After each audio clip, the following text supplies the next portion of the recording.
I'm Dr. Neeraja, Chief Fertility Specialist, Dr. Neeraja's Fertility and Gynec Center, KPHP 6th base. So our main aim is to make you fertile. ఇంకొక topic చూద్దాం. Infertility babies హెల్దీగా ఉంటున్నారా, ఏమైనా long term problems వస్తున్నాయో తెలుసుకుందాం. So మనకు infertility incidents తీసుకున్నామంటే every 1 couple in 5 couples లో between 30 to 39 years group age తీసుకున్నామంటే 5 couples లో ఒకరు ఇన్ఫర్టిలిటీ కోసం అని వస్తున్నారు మన దగ్గరికి. సో అంత ఇప్పుడు ఇన్సిడెంట్స్ అంత ర్యాంపెంట్ గా ఉంది. సో ఐవీఎఫ్ అనేది it's a hope for many couples అన్నమాట. సో ఐవీఎఫ్ దీని వల్ల బేబీస్ ఏమైనా అఫెక్ట్ అవుతున్నారంటే చాలా స్టడీస్ చేశారండి. షార్ట్ టర్మ్ ఎఫెక్ట్స్ ఉన్నాయా, లాంగ్ టర్మ్ ఎఫెక్ట్స్ ఉన్నాయని. But IVF is safe procedure. It's a harmless procedure.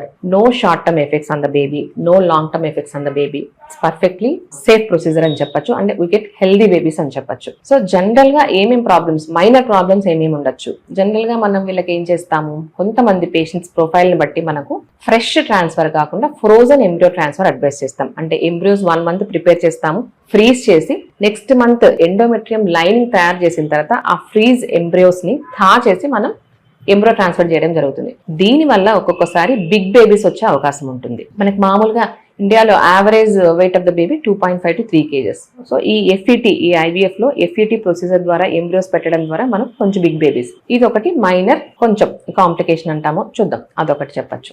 ఇంకొకటి ఏంటంటే జనరల్ గా మనకు ఐవీఎఫ్ అడ్వైస్ చేసే మనకు వచ్చే పేషెంట్స్ ఏజ్ చూస్తే 35+ ఉంటుంది. ఎవరు 35 లోపల different methods of treatment try చేస్తుంటారు కాబట్టి ఎవరు ఐవీఎఫ్ చెప్పినా ఇండికేషన్ ఉన్నా కూడా చాలా మంది రారు. సో ఈ 35 years తర్వాత చాలా మందికి hyper tension, diabetes, thyroid, heart problems అని వేరే మెడికల్ ప్రాబ్లమ్స్ ఉంటాయి.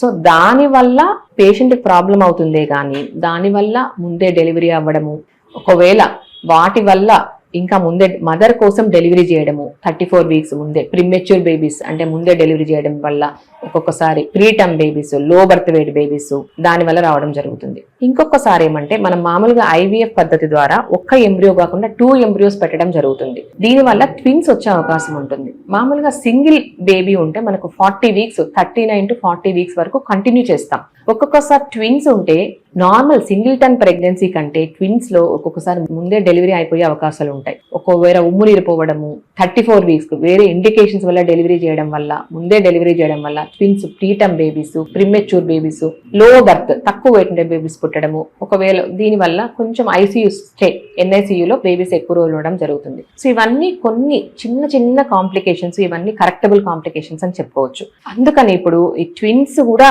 మనకు కాంప్లికేషన్ రాకుండా ఇప్పుడు ఏం చేస్తున్నామంటే అన్ని సెంటర్స్ లోన సింగిల్ ఎంబ్రియో ట్రాన్స్ఫర్, ఒక్క ఎంబ్రియో, గుడ్ ఎంబ్రియో, Day 5 అంటారు, Day 5 blastocyst transfer, single embryo transfer చేయడం జరుగుతుంది. దానివల్ల మనకు ఆ ట్విన్స్ కాంప్లికేషన్ కూడా ఆల్మోస్ట్ నిల్ అని చెప్పొచ్చు.